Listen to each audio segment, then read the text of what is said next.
So we've booked a silver 3-bedroom. We are staying in the Keys.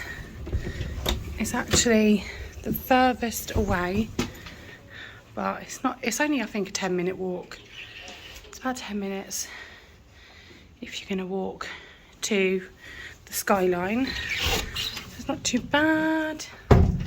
Another room. The cleaners have literally just come out and it actually smells so good. Oh, it's very dark in there. There we go. Bathroom, what's in that one? Turn the light on, babe. Could go, oh, that's good. Luggage room. I think I missed one room, didn't I? Yeah. Did I miss a room? That room, Mum. That room, Mum. Oh yeah, another one. Yeah, not bad. Little apartment. To be fair, we've always stayed, well, we've stayed in Silver a couple of times and we never have any issues.